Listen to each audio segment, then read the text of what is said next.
எனக்கு மிகவும் அன்பான அன்பு சகோதர சகோதரிகளே, உங்களை பார்ப்ப அதிக மகிழ்ச்சி அடைகிறேன். நீங்கள் எல்லாம் சுகமாக இருக்கிறது கிறிஸ்து இயேசுவுக்குள் நான் விசுவாசிக்கிறேன். கர்த்தர் இந்த நாளை ஆசீர்வதிக்கும்படி நமக்கு கொடுத்திருக்கிற உன்னதமான தீர்க்க தரிசனமான வார்த்தை என்ன என்று பார்ப்போம்.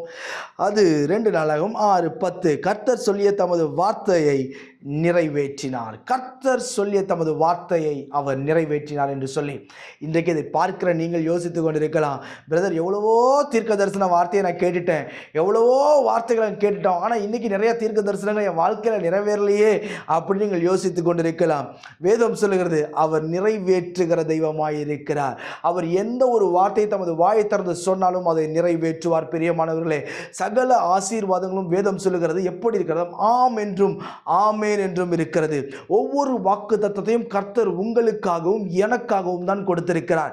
இந்த வேத வசனத்தில் இருக்கிற வேத வார்த்தைகளை நாம் விசுவாசிக்கும் பொழுது இந்த வார்த்தைகள் நம்முடைய வாழ்க்கையில் நிச்சயம் பலிக்கும். ஜாய்ஸ் மேரி குறித்து ஒரு காரியத்தை நான் சில நாட்களுக்கு முன்பாக நான் ஊழியக்காரர் மூலமாக கேள்விப்பட்டேன். அந்த அம்மா ஒவ்வொரு வருஷமும் 100 வாக்கு தத்தங்களை எடுத்து அதை தமக்கு சொந்தமாய் மாற்றிக்கொண்டு அதற்காக ஜெபிப்பார்களாம். தொடர்ந்து அதை ஜெபிக்க ஜெபிக்க ஜெபிக்க எல்லா வாக்கு தத்தங்களும் 6 மாதத்திற்குள் நிறைவேறி இருக்கும் என்று சொல்லி அவர்கள் எழுதியிருந்தார்களாம். என் அன்புக்குரியவர்களே, இன்றைக்கு நீங்களும் நானும் வாக்கு தத்தத்தை சொந்தமாய் மாற்றிக்கொண்டு கர்த்தர் சொன்ன வார்த்தையின் மேல் நாம் நம்பிக்கை வைப்போமே ஆனால் நிச்சயம் அதை நிறைவேற்றுவார். கர்த்தர் ஏன் அதை நிறைவேற்ற வேண்டும் என்று சொன்னால் ஆண்டவருடைய குணாதிசயத்தை குறித்து வேதம் அழகாய் சொல்லுகிறது.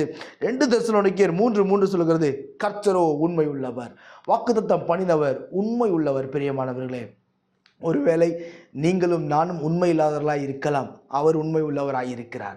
தாம் சொன்ன வார்த்தையில் அவர் உண்மை உள்ளவராய் இருந்து உங்களையும் என்னையும் நடத்த அவர் போதுமானவராய் இருக்கிறார். நீங்கள் அலைந்து திரிவதில்லை. சொன்ன ஒவ்வொரு வாக்கு தத்தமும் சரியான நேரத்தில் உங்களுடைய வாழ்க்கையில் பலிக்கும், உங்கள் பிள்ளைகளின் வாழ்க்கையில் பலிக்கும். எல்லாம் ஒரே போல தீர்க்கதரிசி சொல்றாங்க, ஆனால் நிறைவேறின பாடு இல்லையே.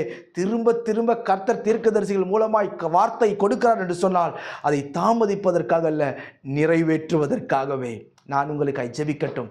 பரலோக பிதாவே, இந்த வார்த்தையெல்லாம் கேட்கிற அன்பு சகோதர சகோதரி ஒவ்வொரு கருத்தில் ஒப்பு கொடுத்து நான் ஜெபிக்கிறேன்.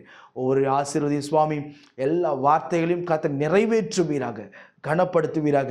வார்த்தையினால் சொன்னதை உடைய கரத்தினால் கர்த்தர் இந்த நாட்களில் நிறைவேற்றும்படிக்கு நான் ஜெபிக்கிறேன். என்னென்ன அற்புதத்திற்கு நம்முடைய பிள்ளைகள் வேண்டுதலோடு காத்திருக்கிறார்களோ கைகூடி வரட்டும் ஆண்டவரே.